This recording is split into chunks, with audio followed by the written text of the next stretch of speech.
to our podcast, Be Real with David and Sherrie. Thank you for coming and taking a few moments of your time to hang out with us today. We're very excited. We just recorded one with our kids, so we're excited for that one to come out. But yeah, how you doing? It's a great day today. It's great to be back in Vegas. We were in Arizona for a tournament with our son, and we gotta say, man, the weather in Arizona It was hot. Is nothing compared to Las Vegas. Yeah. And here in Vegas, you would say it's, well, I don't know what's today, 109 or something. Humidity is a game changer. And so we're just grateful to be back in this kind of heat. And we're excited about today's show. We have a lot that we want to talk about that we think is going to be beneficial to you. Some funny things, maybe some embarrassing things. But yeah, we're excited to be here today. You got your freedom shirt on? Because you're free. Oh, very free. Here we go. Okay. I love this shirt. Okay. I wear it a lot because I love this shirt. Yeah, like so he wears it when he's not preaching. So that means he preaches on Sundays. So he wears it when he's not preaching. So Monday, Tuesday. Well, I think it's when he likes a shirt or whatever it is, he'll kind of wear it out. So he's truly free today because I like this shirt. He likes his freedom shirt because I feel like it shows off the right curves. Okay, it's tight in the right places, and I just want to look good for you, girl. Very nice. Thank you for that. Thanks. Okay, so we've been married 23 years. We're just going to kind of talk about, to open this up, we're going to talk about things that after 23 years married and 21 together, what are things that we argue about or what do we disagree on? Just fun stuff, you know. I mean, we could talk about heavy stuff, but just a couple of things that we agree on. Okay. Yeah, I like where this is going. One of the things that we either agree or disagree on is how many years we've been married, because I think I remember better than my wife does. But well, how long have we been together, babe? 23 years. 23 and a half. Oh, yeah, same thing. Okay. 23 years and married 21. Yes. But you will see in the first podcast that I kept saying 22 because, you know, I get a little confused on that. Yep, that's true. Okay, so I think toilet paper needs to be pointed downwards. That is the right way. Downwards. I don't think about downwards, upwards, or whatever you want to call it. I just feel like... No, you like it. You think it's right underneath. Yeah, I don't know what to call that. I just feel like the way that I put it is easier. No, it's not. In my opinion, it is. Yeah, it's not. It's over, so that way it just comes easy. When it's under, you're kind of having to put your hand underneath it. I feel like yours is more of a preference, but it's okay. It's just the right way. way. I understand. Okay. I understand. Can you say monster? Do you want me to say it like you or say it the way No, how you say the right way to say the word monster is monster. Monster. My whole entire life, I've been saying monster. That's incorrect. My whole life. And so I figured... Say it again. Monster. Again. Monster. Monster. Monster. No. It's not cheese because there's Munster cheese, but... I thought it was Moonster, not Moonster. Munster? Moenster? Monster. So it's monster. Okay. I'll agree to disagree. Okay. You tell us in the comments if it's monster or Munster. Or tell us in the comments if it should be your preference. Okay, go ahead. Like tomato? Yes. Okay. Now, just because I assist you when you drive, I don't think you should just tell me, then you might as well drive. Okay, if you're gonna open up this, then I'm just gonna be honest, okay? I feel like somebody that doesn't want to drive shouldn't have an opinion because you're getting what you want regardless. I'm driving, so I feel like even if I make mistakes, you kind of just, you know, oh, it's okay because I don't have to drive, you know, that's all right. I think it's not an opinion, it's just the right way to go. You know, so yeah, that's if you miss true. an exit, I don't think it's an opinion. I think it's you missed the exit. No, I'm right. No, but this isn't about what's right, in my opinion. I feel like you're setting me up for failure. If I'm driving the majority of the time, I'm going to make mistakes and I'm going to get distracted. And stuff like that's going to happen. So that's why I say, if I wasn't driving as much, then I wouldn't be in trouble. Okay. So He says he doesn't like onions. So I don't agree with that because he will eat onions in salsa, like pico de gallo, like straight up crunchy onions. But you say you don't like onions, so we completely disagree. I feel like you do like onions. Okay, okay.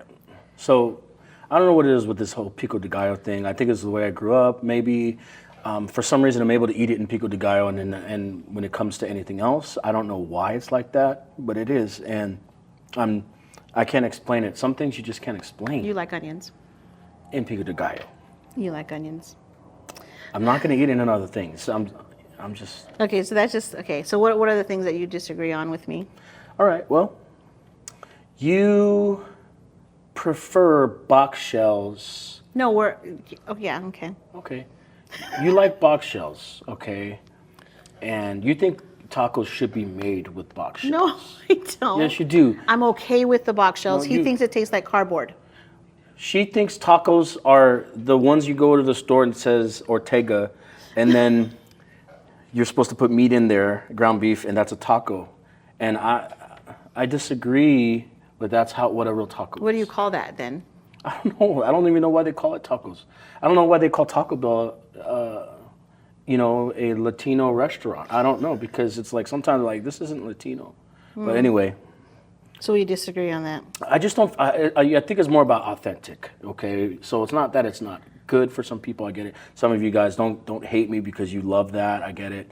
But just my opinion. I grew up in a place where I know what authentic is. That's why I don't really prefer it. Okay. Okay. All right. So how about, why do you ask me for advice when I give you, not advice, when you ask me something and I give you the answer, but then you go total opposite of what I said? Like? For example, what restaurant do you want, babe?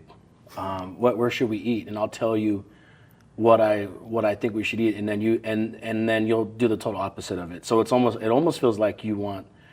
Or I'll say, where should we go eat? And you'll like list items or places, and I'll say, I don't want that, and then I'll kind of get mad and say, you never pick. So Yes, it's almost I like do she wants to know what she doesn't want. That's what she wants to say. Like, tell me what you want, so that way I know what I don't want, and then I want that.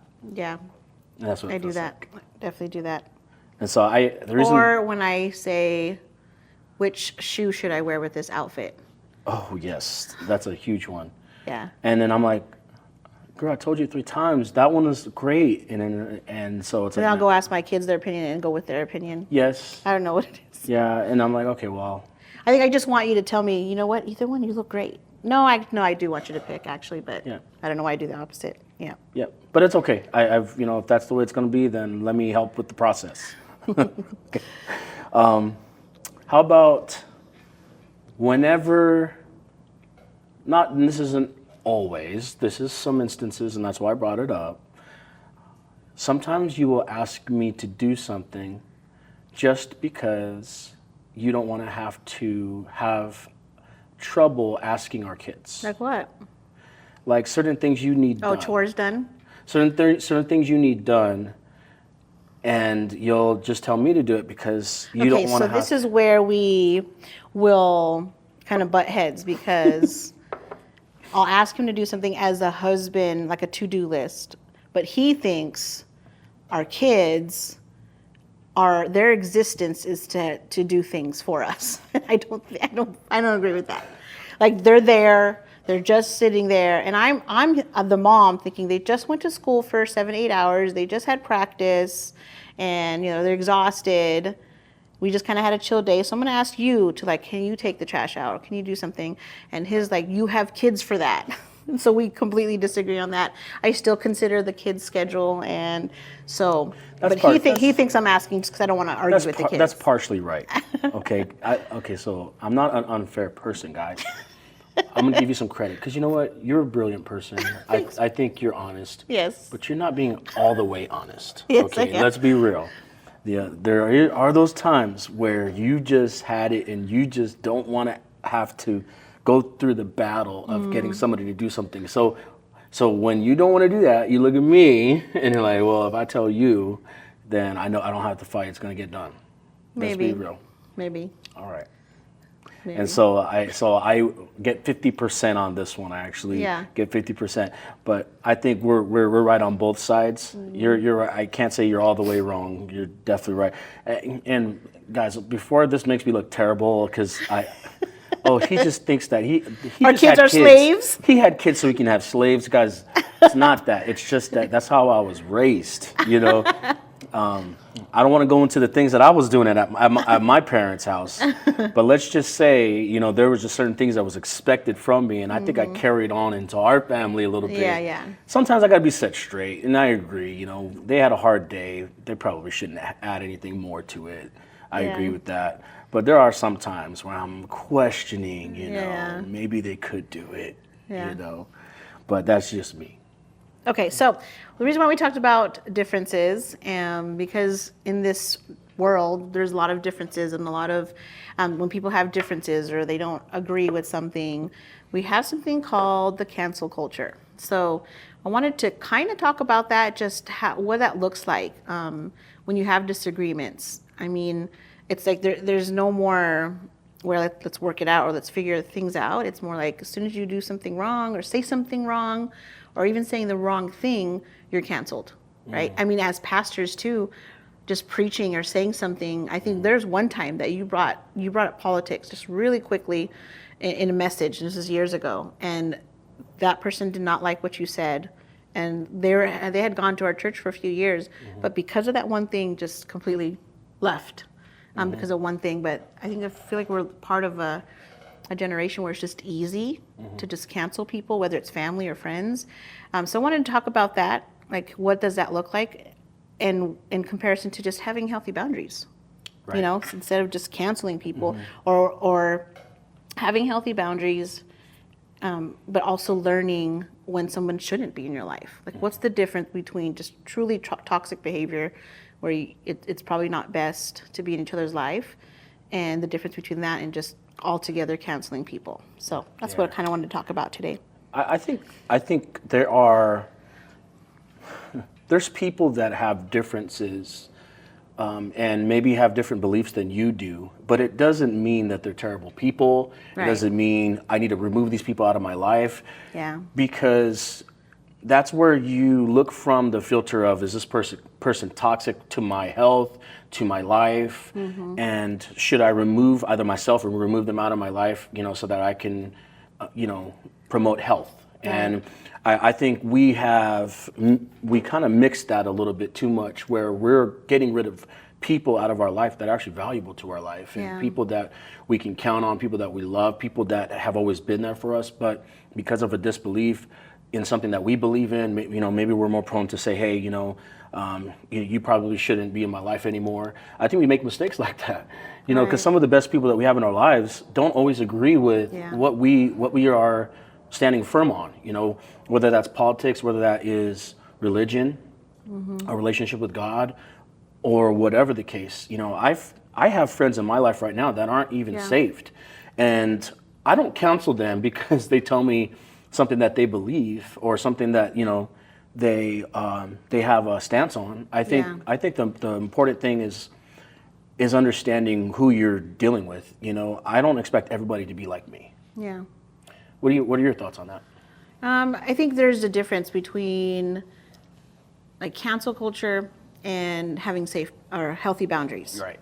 I think so. Let's just take, for example, like friendships. There's some people in your life that aren't there forever, and it's you will know because of repeated behavior, right? That they're not there forever, and there's just a season, there's a purpose. But I feel like we have to do our best to have boundaries and maybe safeguards. And just because someone's not supposed to be in your life forever and just for a season, it doesn't have to end badly. I think we have to learn the art to not be able to burn bridges, and for it to end badly, unless there's harm. I mean, if there's physical, emotional abuse, obviously you can't always end relationships, with flowers and daisies. Right. But I'm just talking about in general, just like you have a disagreement. It's like, okay, well, they don't agree with my lifestyle. They don't agree with me, then they're no longer a part of my life. When that person can actually bring value to you, Right. you know, some accountability. But just learning the difference between, I feel like if we have healthy boundaries in all of our relationships, maybe healthy expectations and not unhealthy or unrealistic expectations, I think you guard your heart from being hurt. Right. Because sometimes we're just always hurt. Anything that somebody does, they hurt us. Right. Or if they don't show up, or they don't call us for a coffee date, they hurt us. And I've had that in my life where people, whether it's family or friends, where they feel like you don't spend time enough with me. And at that point, it's having to understand that some people have busy schedules. Right. You know, and if you guard your heart in that, where I'm not going to cancel you because I know that you're busy in that season, but I'm going to just have safeguards around my heart so I don't get hurt. You know. I think when we cancel people unnecessarily, it's like a form of building up walls in our life instead of boundaries. So we think that we're building What's boundaries. the difference? Well, with a healthy boundary, it allows you access in and out. Walls, you don't let anybody in. And also, it doesn't allow you to really love people and be there for people the way you should. Why?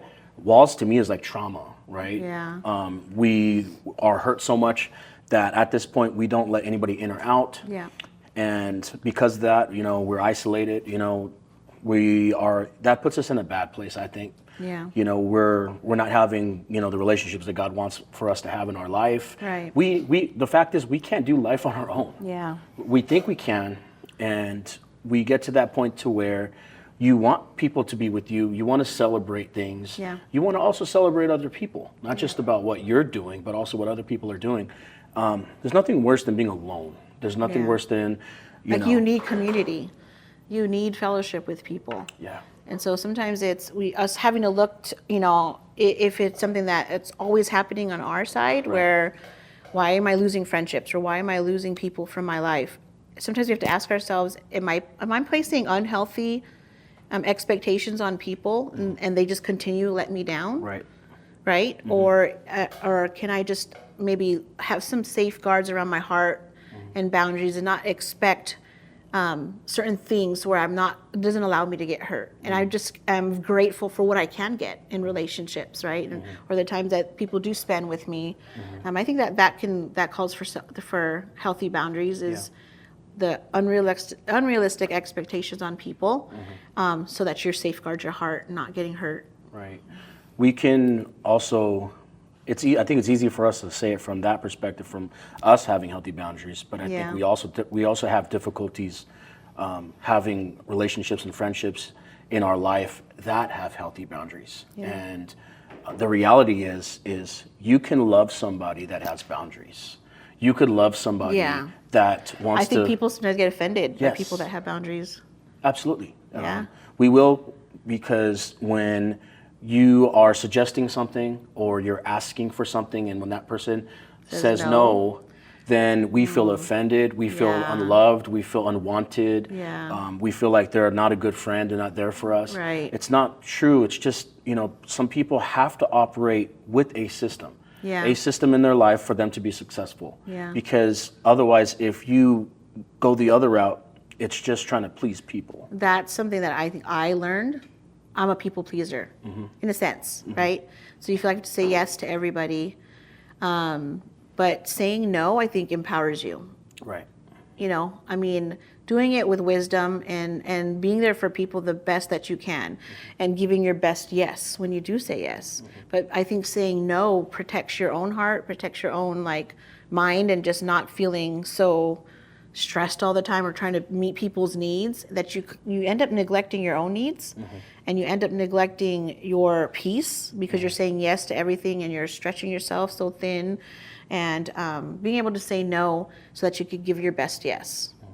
Right? Right. I think with relationships, friendships, I think you make a good point with that. I just want to add to it that with relationships, with friendships, not everybody is going to be your friend in every season of your life. There's going to be some exiting. There's going to be some people entering Yeah. And so it's just the cycle that you go through with friendships. Now, I do believe there's lifers. Don't get me wrong. There's people that are going to ride or die with you forever. But I feel like it's very few. you're right. Absolutely. I think that's few. Yeah, and I think that's where sometimes you could feel lonely too. Yeah. Is you You feel try to like, hold on to friendships that probably already outlived itself. oh yeah, I can be guilty of that sometimes. I know everybody can say at some point in your life, you have been there, and it hurts. Yeah, it does hurt. Like how I think we've experienced that, as far as relationships, especially being in the church, being pastors, but just people exiting, whether it's our life personally or in the ministry. I think it's always difficult because for us, we're the type of people. We'll do coffee dates. We'll really invest in people's lives and really, really care about what their marriage is going through. And what we've learned, really, as pastors will say, is people will get from you what they need from you in that season. And when they get from you what they need, they will either part ways or distance themselves. And I think we had to learn early on as pastors to guard our heart from that. Because we want to look at everybody as lifers. We do. I do, because it's like, oh, I invested. But a lot of times we want to keep people in our life because of the investment that we made. And I don't think that's healthy. It's not healthy for us, and it's not healthy for them. Yeah. We've got to understand seasons. I think we're thinking from a church perspective because, obviously we're pastors, we're in ministry. But this is how we view things. The church is not a building. The church is people. We are God's people. We are the church. The church is for the equipping of the saints. When you equip people and those people get what they need from you, that's what happens.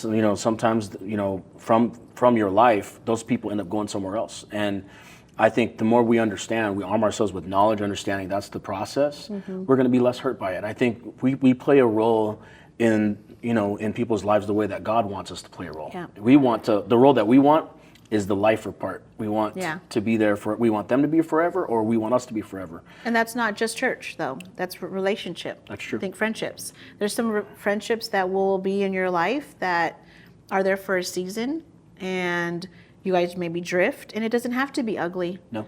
I feel like we should allow exits of relationships to be graceful and just know, okay, there was a season that I needed that person, and there was a season that they needed me. And we're now just in a season where their life has changed, my life has changed, and it's okay. I'm going to be okay. They'll be okay. It's okay that we're not as close as we were. I don't have to go and talk about them. I don't have to go and gossip about them and say, okay, well, they haven't called me, or they don't spend time with me. I think it's just understanding, you know what? It's the season has shifted. And I think also with family. Let's just quickly talk about family. I know I have a close family, very close-knit family, but there has been a tremendous shift, I think, in my family after my mom died.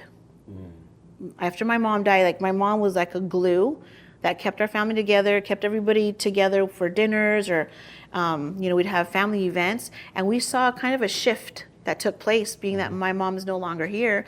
And people got busy, we got busy, and so it's how do we protect and guard our heart and not think negatively about, well, this is how it's always been towards our family, or think, well, our family's falling apart. Maybe it's just, it's one, understanding how can we be intentional to spend time together, right? But also not be hurt if we're not spending enough time together. Just how do we just have to keep that healthy boundary where I know we love each other. I know we support one another, but there's different seasons. But also, as on the other side of it is, how can we do better as a family?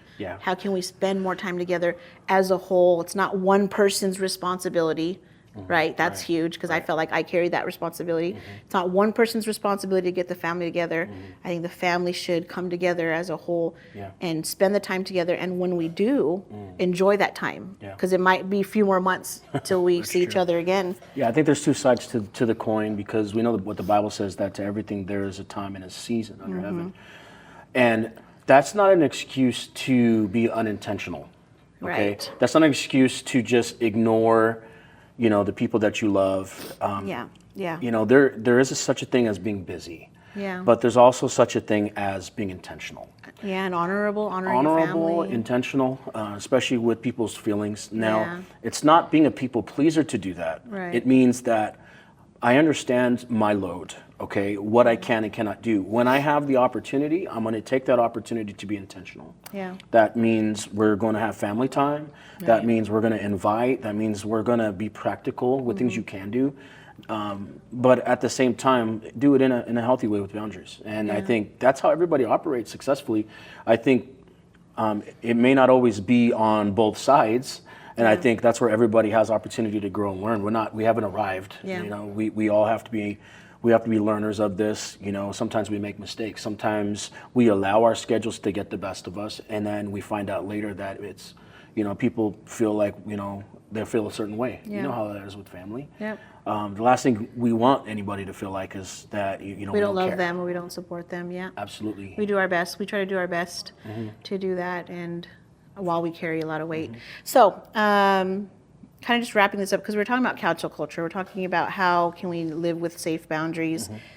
When is it the right time, not to cancel, but to walk away from friendships, or to walk away from situations that you probably, we've outgrown this, and it's continuing to be maybe toxic, continuing to be unhealthy for us. Right. Being able to guard your heart in that, not carrying bitterness, but being able to walk away clean, gracefully, right? To keep your heart right, and to know that season just ended, that friendship, that relationship, that partnership, whether it's in, like, say, business or even friendship, Right. that's just done with, but my heart's right. Right. And just, doing it properly. Yeah. So I think that's one of the things that I feel like I've learned over time. Entering a place is easier than leaving a place. So when you're entering somebody's life, that's easy. But when you leave, sometimes people don't really know how to leave. Yeah. And so I think the best way is you leave gracefully. You don't talk about it to other people, right? I think that's big. That's a huge one. For sure. Don't talk about your bad experience. Don't talk about what they did to you. Don't talk about, how you guys didn't agree on things. When you leave a church, don't talk about it. Don't talk about the negative parts of it. Yeah. Talk about the growth, and that's how you leave clean. That's how you keep your hands clean and your heart clean, and that's where the cancel culture of it, I think, goes away. Right. Because you just know that season is up, and I got what I got in that season. I got from that person, and leaving it. I think one of the things I want to go back to what we were talking about,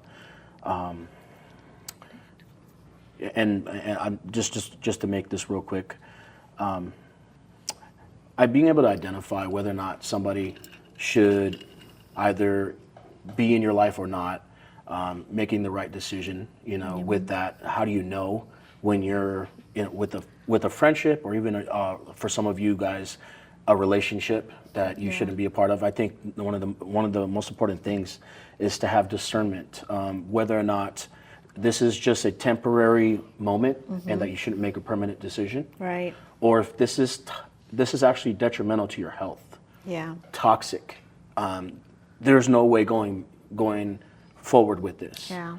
And I think that's going to help us to be able to navigate whether or not, hey, am I in this cancel culture, or am I just operating with biblical Wisdom, principle and yeah. wisdom? Okay, there's such a thing called wisdom that God gives you, that you know that this is not healthy for your life. Right.